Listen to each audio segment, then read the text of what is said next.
When your grandma is like, I asked ChatGPT and this is what it showed me, you kind of have that moment of like, okay, this is going to be cultural. We're going to be using AI. As people change their behavior towards wanting conversational experiences, it's easy to start to see that the money is going to come from optimizing for those conversational experiences. Marketing Architects. Hello, and welcome to the Marketing Architects, a research-first podcast dedicated to answering your toughest marketing questions. I'm Elena Jasper on the marketing team here at Marketing Architects, and I'm joined by my co-host, Rob DeMars, the Chief Product Architect of Misfits and Machines, as well as another Misfits and Machines team member, Jonathan Elfreich, our Head AI Architect. Hello! Hello! And we're joined by a special guest, Josh Blyskal. Josh leads AEO strategy and research at Profound, one of the first companies fully dedicated to helping brands win visibility in AI-driven search. He's one of the pioneers building the answer engine optimization playbook. He advises Fortune 100 brands, analyzes billions of real AI search queries, and maps how generative engines like ChatGPT, Perplexity, and Google's AI overviews actually rank and cite content. Before joining Profound, he worked in AI and machine learning at HubSpot, where he built automation systems that touched over 1 million leads a month. Now at Profound, he's helping marketers navigate the biggest shift in search since Google itself, from keywords and backlinks to citations, prompts, and generative visibility. Josh, very excited to learn from you today. Welcome to the show. Thanks for having me. Hey, Josh, I got to open with this here, man. So you are this guru in AEO, right? You're mapping out the future of search. If my research elves have this correct, your first entrepreneurial venture was in streetwear. How did you get into fashion, and what caused this pivot to all things algorithms? I always say that I'm glad I got out of fashion. I had gotten really transfixed onto the idea of being able to pay for my own semester at the last semester of college. I was like, I want to try to do something entrepreneurial to understand how businesses work. So I started this fashion thing. We started making embroidered t-shirts, very high quality. What I basically learned is that it's very easy to sell to your friends, very hard to create an actual distribution network. So I made a few tens of thousands of dollars and was like, this is great. But then immediately tried to go online, tried to get into e-com, and it just sucked. It was awful. We're just getting beaten by everybody. To me, it was fun. It's like, Josh is starting a fashion brand. We're going to buy a bunch of shirts. Lots of fun. You end up learning a lot about how business actually works. Like at the end of it, wrapping it up, I was like, I would have probably made more money if I just sold hot dogs on the street corner. I think that is an interesting background. It shows you have an entrepreneurial mind. You want to learn. I feel like that is necessary when you're diving into stuff like this. That's always changing. So that's what we're going to talk about today. We're back with our thoughts on some recent marketing news. We always try to root our opinions in data research and what drives business results. And I'm going to kick us off quick, as I always do, with some research. And I chose some from Profound because it seemed fitting for this. It's an article titled, What is Answer Engine Optimization, or AEO? Understanding AEO for the Future of Search. I thought it'd be helpful to cover this quick to get us started. This walks through a definition of AEO as the process of ensuring that a brand, product, or service is accurately represented in AI-generated responses on platforms like ChatGPT or Perplexity. This article argues that brands now must do more than optimize for keywords. We need to optimize for how AI systems surface and synthesize content. Strategies include structured data, clear answer-first content, and managing how a brand appears in the training or citation data of AI systems. And that's what we're going to talk about today. So thanks again for joining us, Josh. I'm excited to dive into this topic and talk about Profound. We're actually new Profound customers ourselves, so I'm a bit familiar with the platform now myself, which I think will be helpful. But this topic of AEO has, I think, maybe it's the biggest topic right now that's making marketers nervous. It definitely makes me confused, a bit nervous, so I think this will be helpful for many. I wanted to start at the beginning here. Can you walk us through, when did you first realize that search was going to be shifting away or starting to shift from traditional SEO to something more like zero click? Some people call it GEO or AEO. The funny thing is, once ChatGPT actually launched, it was clear that the way we're going to get information and the way that we're going to interact with computer systems is going to change. We are going to talk to these systems. They're going to talk back. I think it took a while. Like, that's end of 2022. 2023, there's a lot of just adjusting, thinking, gestating. What does this mean?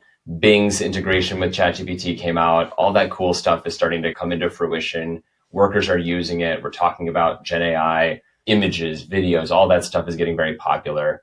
And then as 2024 kind of rolls around, it starts to become clearer that the little Bing integration that was like a nice little add-on on ChatGPT, that might actually start to drive actual conversions and discussions. When your grandma is like, I asked ChatGPT and this is what it showed me, you kind of have that moment of like, okay, this is going to be cultural. We're going to be using AI.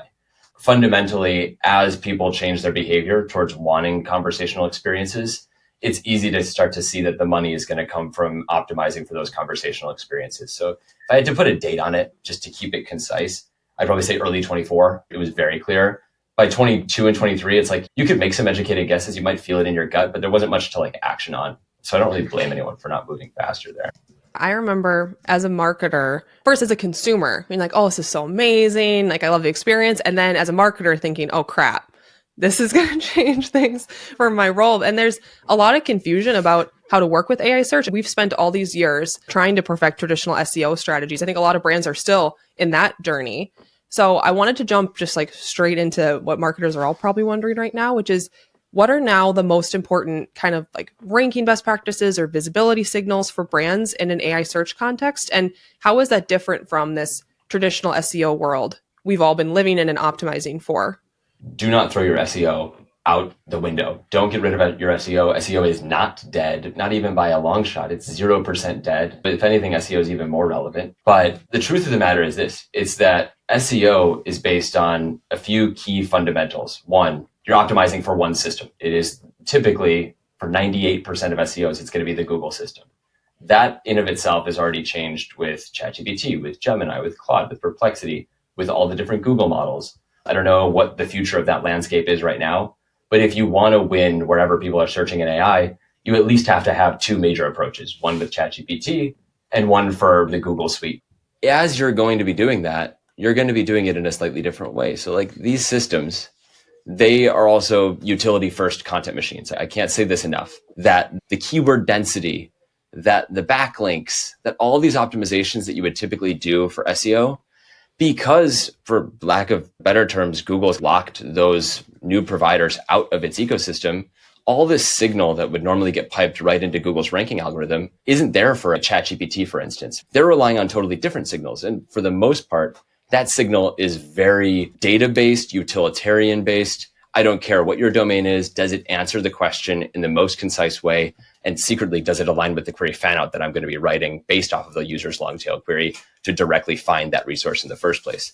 In my opinion, it is about, you've got the answer engine searching here. It's about making sure your content intersects in the right way. So what you need to do is you need to understand where the fan out is. You need to understand what information needs to be provided in the absolute most concise, most utilitarian, most data forward way. Place that information, contextualize why it exists. So what I mean is like, that explains why listicles exist and are so prominent in AI search. It's about building context and letting the AI model be lazy. Like the AI model doesn't want to figure out everything about your industry. Think about what OpenAI would want from an incentive perspective from the people who publish content that they want to feed into ChatGPT. Like if I'm OpenAI, my dream is that for every long tail question, the model just gets the perfect answer from someone who's gone out, taken the time, constructed the data, and has great factual, sourced, appropriate data that's, note, not slop written, note, not overly promotional. You're still doing EEAT, but you're feeding the model in a different way. Just to make sure I understand correctly, we used to obsess about getting certain backlinks on your site and having a lot of earned media. Does that matter less for something like ChatGPT? ChatGPT is still using search APIs based on the trad search engines. So if you're not indexed, if you have zero domain authority, if you're an actively spammy site, you're not going to show up in those search APIs anyway. But if you're in this long tail query fan out and you have a piece of content for it, it's really not going to matter whether you're rank 10 in the search API results or rank 1, so long as you have just an exceptional amount of content and an exceptional ability to convey the raw value of that content to the agent or the model who's going to be choosing what to cite. So don't throw it away. Still going to get you in the consideration set, but is not the end all be all anymore. I wouldn't like lose sleep over backlinks for pure AEO strategies. I like to say it in two ways. Earning a citation has two steps. Step one is getting your content chosen. So it's literally showing up in like the SERP API results list. Imagine SERP API returns a list to ChatGPT of 10 URLs. If you're in that 10, awesome. Step two is making sure your content's accessible. So when ChatGPT decides to click on your content, make sure it's not rendered by JavaScript. Make sure it's not full of images and charts that can't be deciphered. Make things clear, make things contextual, especially once the AI has actually taken the effort to give you that click. Speaking of what you can do, I know you just mentioned a couple of things there. What would you recommend as sort of a starter audit? Like, what are a couple of things I could start with to optimize for AEO? This sounds so basic, but if you want to do AEO, the thing I would do is I would open ChatGPT. I would write 10 or 15 burning questions that your buyer or your ICP is going to be asking about you, your industry, et cetera, looking at how often you're actually showing up. Give yourself an actual mental spot check. See the top citation sources as well. Does it surprise you? Does your competitor contextualize? If is HubSpot an awesome CRM and Salesforce is getting cited every time, what does that mean for you? Why is that happening? Can you dig deeper? I recommend just following the results, following the data. It's more insightful than most people realize, especially if you just want to start. I've got a follow-up question on that. A lot of marketers, when they're just first getting started in AEO, they treat AI search as though it's like a single uniform monolith. But I've read a ton of your articles and you've broken down the differences between different engines, which seem to have different citation behaviors. Could you break down just a little bit about how the different generative engines behave differently and treat content differently?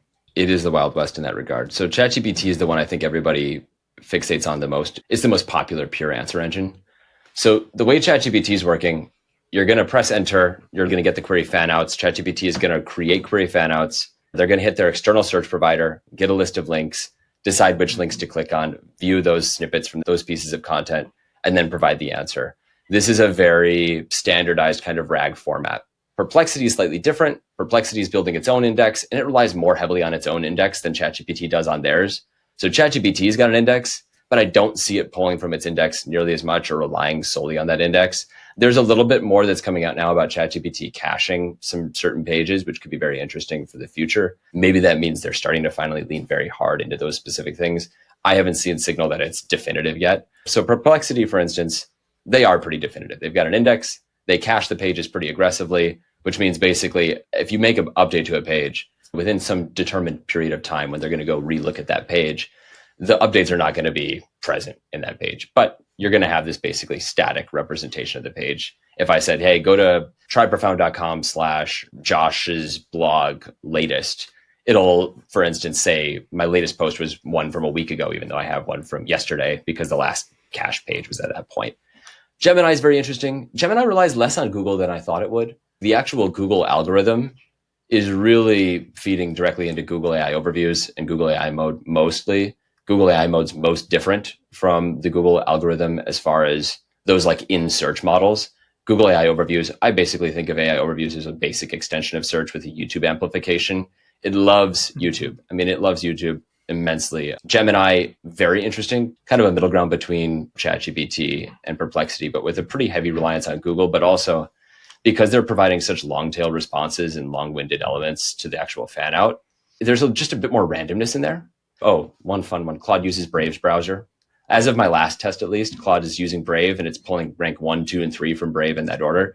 That's right, viewers. If you want to win on Claude, just win on Brave. That's the situation for now.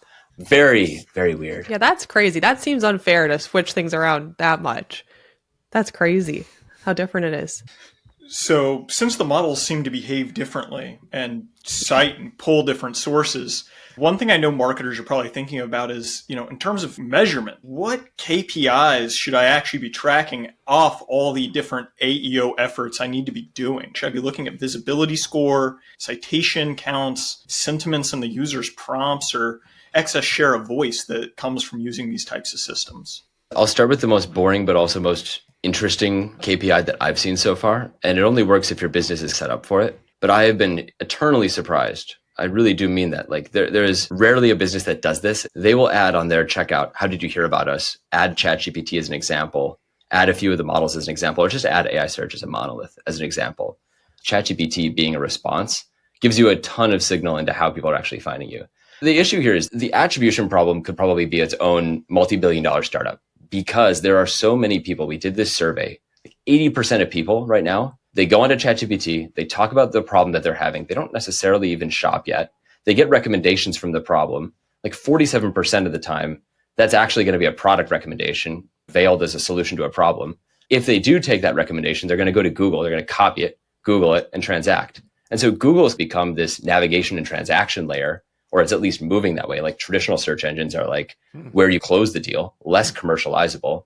And then the actual decision making and consumer journey is actually now happening in these conversations. For me, tracking clicks is like circularly bad. Like we're moving towards zero click. Everyone agrees that. Even the traditional SEOs agree. We're going to be in a more zero click world. But if we use clicks or human referrals from these LLMs as our big KPI, I think we're putting ourselves on an increasingly sinking island, basically. I would rather track visibility. I would rather understand how I appear for the questions that are critical to my business. I can track those prompts based on what people are actually most often asking. Like a huge misconception right now is it's like, oh, you have to optimize for many engines. ChatGPT may be using Bing, and also nobody has the prompts. Such a misconception that nobody has the prompts. Profound has real user prompts.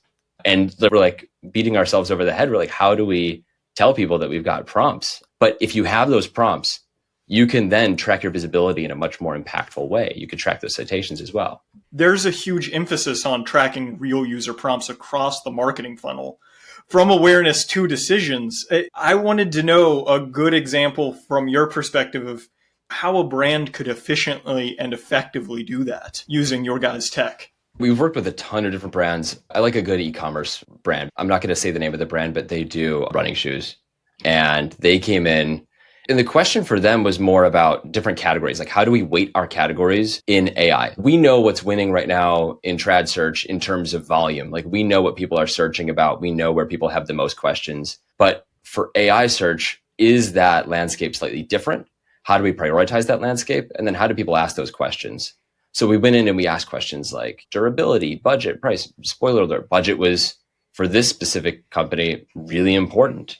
Women's running shoes were also overrepresented as well, which was really interesting. So lots of people were asking very technical questions about women's running shoes, but we wouldn't have known that if we were going off of trad search volume. And so even at the high level, when we're setting up those high level questions, we can start to understand, okay, these are the topics that matter. Now, even within that, if you're working with us on an enterprise level, we go and we actually can provide really detailed representations of the most often asked literal types of queries. So people will ask, oh, everyone wants to know not just about technical questions, but they want to know about the actual construction of the shoe. What's the height? What's the actual slope? How are we going to actually formulate it? Is it great for people who run on the inside versus the outside of their foot? Is it great for people with shin splints, IT band issues? What kind of problems do people talk about when they get into conversations about these brands running shoes or these competitors' brands running shoes? So we can provide a ton of different data and insights there to say, okay, it's going to be very specific. When they want to find you or when they want to talk about running shoes, 30% of them are going to be talking about IT band issues or shin splints at some level. And in that group, 40% of them are actually going to talk about budget stuff as well. So it's very interesting to build out clusters like that, because then you can construct prompts very easily. There should be prompts about IT bands and budget. There should be prompts about IT bands without budget. There should be prompts about shin splints with budget, shin splints without. And then you have a great distribution. Beyond that as well, though, the query fanouts are, again, like, despite having these long tail prompts, you come spend 3 weeks in the platform, you'll see that, oh, well, it turns out that the budget query where I said best shoes under 100 and best shoes 50, the query fanout both flattens to best budget running shoes. It doesn't matter. The LLM doesn't read it in as signal what the actual price between 50 and 100 is. I doubt that's a real situation, but we've seen things very similar to that before in actual production, impacting real marketing strategies. A marketer will come in and be like, we created a page, best running shoes under $100. And it's not ranking for this particular prompt, which is what's the best running shoe under 100. Look at the fan out. It's like, oh, it actually should just be general budget. Wow, who would have known? But that's where the model is pulling from. That's what it's looking for. So Josh, a bit earlier, you were talking about the inevitability of zero click and reducing the friction in the process. The launch of instant checkout within ChatGPT means users can go from conversation to purchase without leaving the chat. That's like mainlining your shopping experience now. It sounds pretty amazing. From your vantage point, how are brands going to really optimize for that, for visibility, relevance, and conversation in search conversation interfaces? It's going to be about tools and invocations and product feeds. This is where I think the internet RAG looks messy and gross and like totally uncouth. It's like, ew, we're going to go to websites and we're going to scrape data and pray to God that the JavaScript works and everything is all copacetic. The future of all this is going to be programmable, like merchants and programmable data. Like I'm going to upload my product feed as a CSV and I'm going to give that to OpenAI as a direct analog for what my storefront looks like, what the products do, all the fields. So it becomes much more about feeding in the right structured data at the right point for these models to start ingesting and querying on. Right now, the data partnerships are so limited. I am emphatic about this with brands. You do not need to be a Fortune 500 to think like this. You need to think about this right now. Think about how, as a plumbing business, you would actually categorize your services and upload them as a feed. I know it's crazy, but what are the 5 things that ChatGPT would need to know about your business? What are the ways that you would encode that into a spreadsheet? What are your 5 different services? Describe them. How do you perform them? Things like that. Eventually, that's where we're going to get. I don't know if you've seen this, but ChatGPT, they released an update where they're starting to actually cite different entities. That's definitely part of this, where standardizing the brand names and standardizing how they're representing different brands is part of this drive to create an efficient and effective commerce platform. So it's definitely going to be about structured data, definitely going to be about product feeds, definitely going to be about creating tools and connectors. Like ChatGPT, if I asked what's the best leather belt right now for men on sale at Macy's, it better not go try to scrape Macy's. It better just go hit Macy's backend, because Macy's provides a connector to ChatGPT, query against Macy's backend, and then come back to me and say, here's the 5 things I found. Or if I said, book me an Uber ride from Union Square to Bushwick, it's not going to try to open an Uber app. It's not going to try to scrape the front end of Uber. It's going to just call Uber on the back end. But that's every brand in the world now is going to be like that. Your team has been studying real-time data around events in general, right? So are you seeing any sort of interesting shifts in consumer behavior as it relates to engine performance? I see shifts in model behavior, but it really is only minor, but it has to do with the context in which the people are asking the questions. So like Black Friday deals, the actual propensity of seeing things that are discounted goes up massively. I actually would say it's probably more boring than you'd probably think, in that it tracks just like tracking anything else with e-commerce. If you want to win on Black Friday, have steep discounts, contextualize that it is for Black Friday, so that when users ask the long tail query, Black Friday deals, it will also show in your description, or it'll also show in your product feeds. In general, though, for winning in this kind of product environment, nothing has been better than FAQs, which is crazy. We took a sample of around 10,000 domains, 10,000 top performing, 10,000 bottom performing. FAQs were present 848% more often in the top performing set. So it's 848% more prevalence, not 848% more citations, but it's way more overrepresented in domains and pages that actually performed exceptionally well in shopping. So if something performed well in shopping, there's like a 10x chance that it had some FAQs in there. All right, I'm going to ask the idiot follow-up question here. So is it a no-brainer then that everyone should have FAQs on their site? And you'll mark this day as the day where FAQs start to decline here on out because of their adoption. Just like with listicles, those were extremely hot in AI search. Then everyone started doing them. It is like stock market dynamics. If we all go into FAQs, then it's going to create like a second layer optimization. There'll either be some hyper niche thing you can do with FAQs to make them win, or it'll be something besides FAQs once we're all armed to the teeth in that way. But the cool thing about AI search is that like we're so early on this stuff that we're still only at the first layer of actually optimizing in. We're not even at the layer where everyone has 1 or 2 optimizations under their belt. This is just good fundamentals. So you're talking about early days. Look ahead 2 to 3 years. Where do you think things are going in terms of search and brand visibility as everybody goes to these AI answer engines? 2 to 3 years from now, the experience of searching is going to be conversation first. Show me the SERP in a little dropout or a little click through. That's going to be the same for Google as it is for ChatGPT, as it is for everybody. Like, we know there's a better UX out there. So now really the pace of innovation is dictated by Google, who has a $250 billion ads business based on clicks, who has to convert into this better UX and think about how they're going to reconcile their long-term business plan. I think if the users will adopt it, shopping is going to be the dream scenario for OpenAI, for Perplexity, for any of this stuff. Beyond that, if you're thinking tactically, I think this whole JavaScript thing, so impermanent. Eventually, we're going to have JavaScript rendering. It's not going to be a problem. But right now, it's a huge blocker.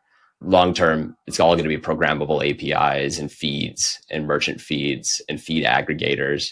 It is going to work kind of like getting your train cars on the rail line so that they can go to the OpenAI station. You're just going to want to ready your stuff, package it up, get it ready to move, get it on those rails.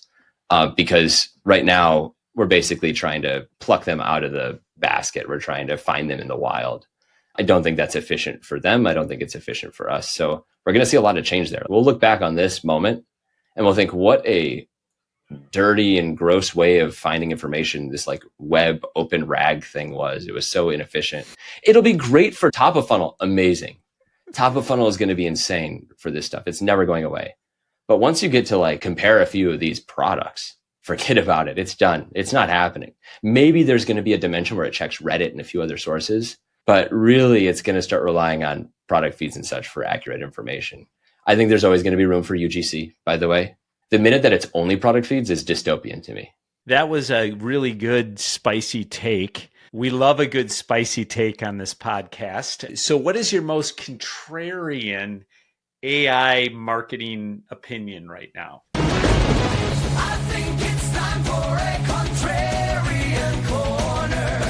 The lines are drawn, who's right, who's wrong. It depends who you're asking. Like, I think my most contrarian AEO take is that SEO is still here to play. SEO is still here to stay. It is absolutely a world where this town is big enough for the both of us. And that's absolutely true with AEO and SEO.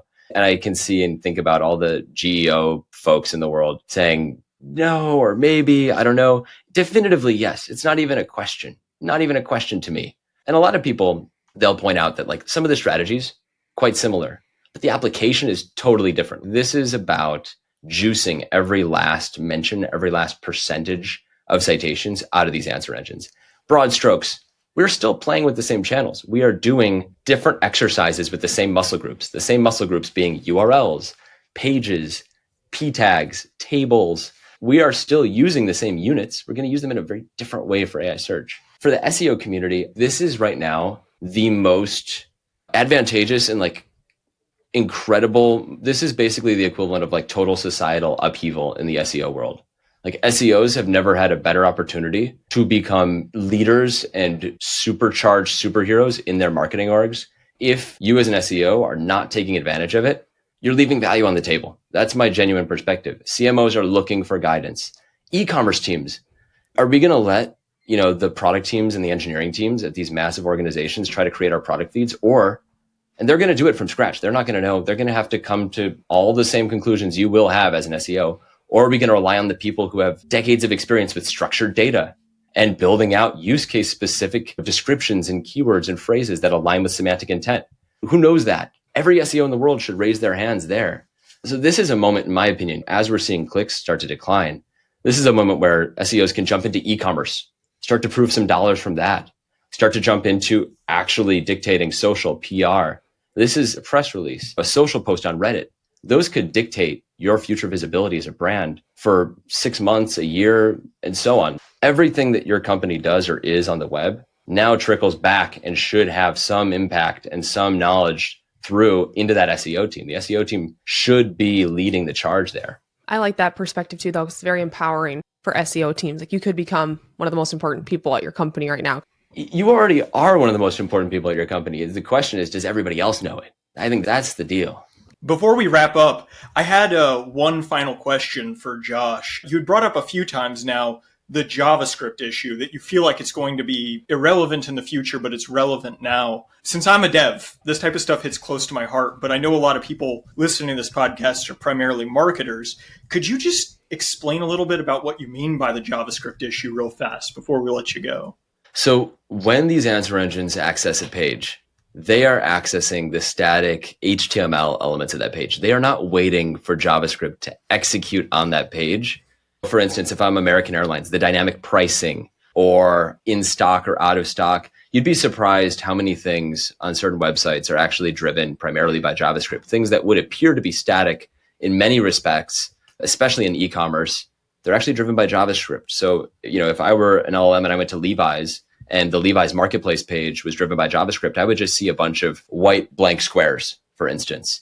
The importance here is that in this time, there is this need for static, it's called server-side rendering, where the actual page and the responsibility to load the page is done just primarily through that HTML, primarily through the server. You don't need to wait and execute anything for that page to load in full. Most pages, most pieces of content aren't so dramatically impacted, but it's important to audit that. It's important to know. I mean, if you look at Atlas, for instance, Atlas already has the ability, because it's browsing through your browser, to view these pages, and it uses computer vision.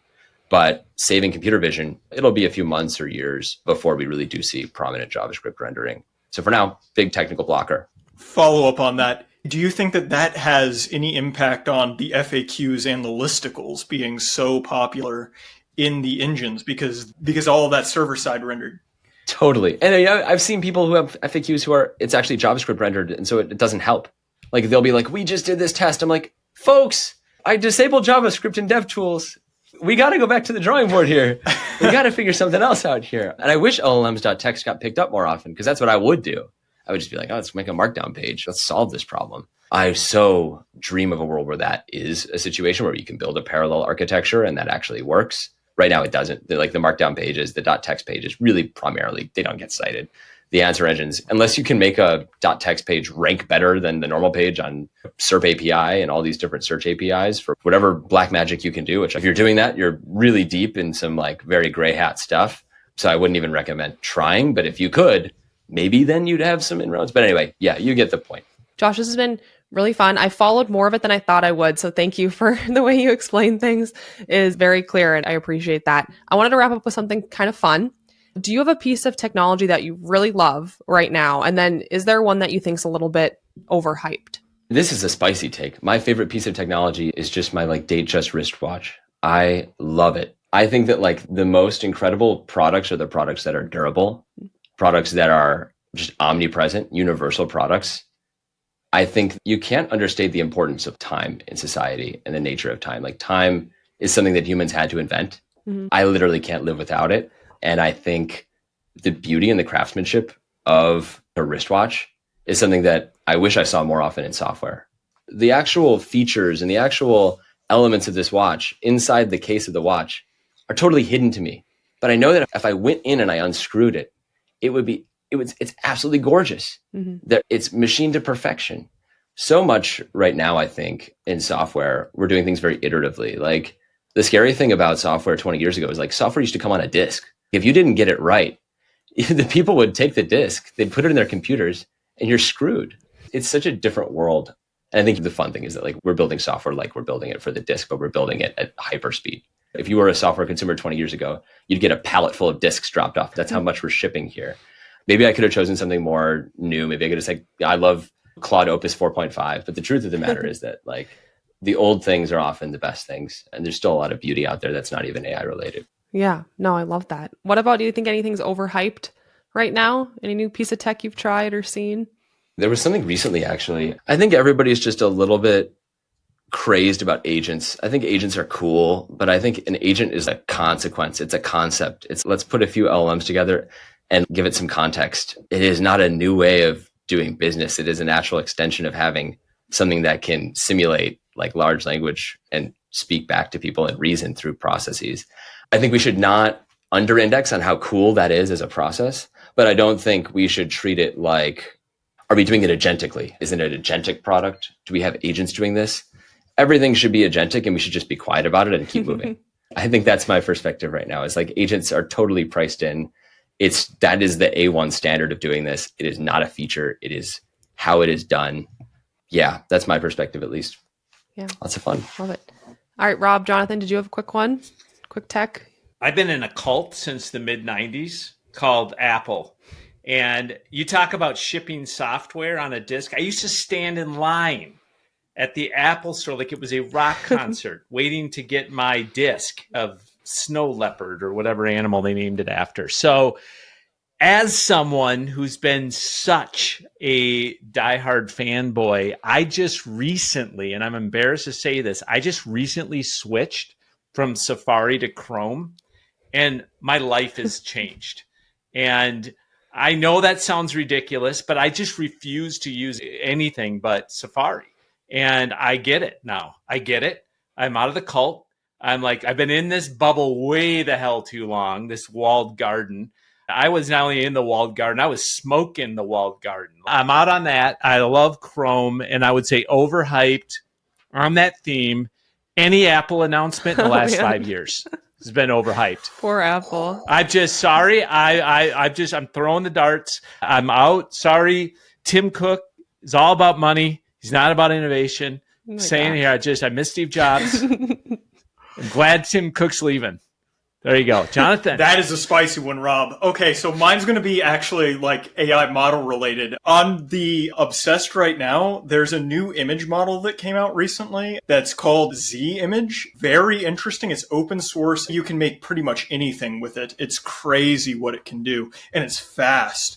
Like you can run it locally and get dozens of images, right? Like you can basically put together an entire book's worth of images in maybe 30 minutes with a good graphics card. It's insane. I was actually using it to illustrate one of the Chronicles of Narnia, but it was able to literally illustrate the entire book in 30 minutes, which is insane how fast and efficient this new model is. Overhyped, I'm going to say this, Flux 2 Dev has not lived up to my expectations. It's huge. It's hard to run. It takes forever to get an image, and the images I get out sometimes aren't as good as like Quinn Image Edit or even this new Z image model. Those are my two things I've been absolutely obsessed with. Josh, thanks so much for joining us today. This has been so fun and interesting. Where can people follow you and learn more about what you're doing at Profound? I am on LinkedIn, but Profound's website is tryprofound.com. But check me out on LinkedIn. All my research goes on LinkedIn. We do have a research hub on Profound, but it's just literally like what I did on LinkedIn, but then with more words.